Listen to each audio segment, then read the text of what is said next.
ഇവിടെ ഒരു അമ്മ മകനെയിട്ട് നല്ലോണം തല്ലുവാണ്. കാരണം ഇവനേക്കാൾ 7 വയസ്സ് മൂത്ത പെൺകുട്ടിയോട് ഇവർക്ക് ഭയങ്കര പ്രണയമാണ്.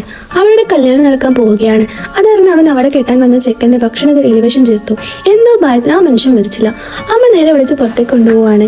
ഇതിന്റെ തല മൊട്ടയടിക്കാൻ പോവുകയാണ്. അതായത് ഇവരൊക്കെ ബ്രാഹ്മൺസ് ആണ്. 10 ദിവസത്തിന് ശേഷമാണ് ഈ ചടങ്ങ് പൂർത്തിയാവുക. ആ പെൺകുട്ടിയുടെ പേര് മുന്ന എന്നാണ്. അതേ സമയത്താണ് ആ പെൺകുട്ടിയുടെ കല്യാണം നടക്കുന്നത്. അവനൊരു പകയോടെ തുറച്ചു നോക്കുകയാണ്. അങ്ങനെ 2 ദിവസം കഴിഞ്ഞു. അവൾ അനിയത്തെ കൂട്ടി നേരെ തീരത്ത് ഇങ്ങനെ നടന്നു പോവുകയായിരുന്നു. അങ്ങനെ അവർ ഒരു വലിയ മരം കണ്ട് അതിന്റെ താഴെ പ്രതിഷ്ഠയുണ്ട്. കൂടോത്രം, ബ്ലാക്ക് മാജിക് ഇതൊക്കെ ചെയ്യുന്ന ഒരു സ്ഥലമാണ്.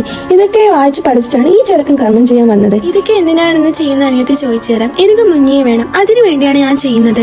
അപ്പോൾ അവൻ പറഞ്ഞു ഞാൻ ഇപ്പം വരാം എന്ന് പറഞ്ഞ് കാട്ടിലേക്ക് കയറി പോകുന്നു. അനിയത്തി ചുറ്റും നോക്കുകയാണ്. പെട്ടെന്ന് അവളുടെ കഴുത്തിൽ ഒരു കത്തി വെക്കുകയാണ്. അത് അവളുടെ ചേട്ടനാണ്. കർമ്മത്തിനൊരു ബലിന്റെ ആവശ്യമുണ്ട്. എന്നാൽ പിടിവിലേക്ക് അവൾക്ക് കുറച്ച് മണ്ണ് വാരി അവന്റെ കണ്ണിലേക്ക് എറിയുവാണ്. അവളെ ഇറക്കാനായിട്ട് വരുമ്പോൾ അവനെ പിടിച്ച് തള്ളുവാണ്. എന്നാൽ അവന്റെ തല പൊട്ടി കുട്ടിച്ചത്തിന്റെ കല്ലിൽ പോയി അടിക്കുവാണ്. തല പൊട്ടി ചോര വരുന്നുണ്ടായിരുന്നു. അതേ സമയത്ത് അവന്റെ അമ്മയും എല്ലാവരും വന്നു. മരിക്കുന്ന സമയത്ത് പോലും അവനക്ക് ഒരേ ഒരു പറയാനേ ഉണ്ടായിരുന്നുള്ളൂ, മുന്നേ വേണമെന്ന്. പിന്നീട് അവന്റെ ചാരം അതേ മരത്തിൽ കുഴിച്ചിടുവാണ്. പല ചടങ്ങുകളും ചെയ്യുന്നു. അതൊക്കെ എന്തിനാണ് ചെയ്യുന്നതെന്ന് കാരണം കൊണ്ട് അവന്റെ അമ്മ ചോദിക്കുന്നു. ഇവനൊരു ബ്രാഹ്മണനായതാൽ ഇവന്റെ മുടി നീക്കിയിട്ട് 10 ദിവസം തികഞ്ഞില്ല. അതേ സമയത്ത് ആ ഒരു ബ്രാഹ്മണൻ മരിച്ചു പോയിട്ടുണ്ടെങ്കിൽ അവനൊരു രക്തരാക്ഷസായി മാറുമെന്നാണ് പറയുന്നത്.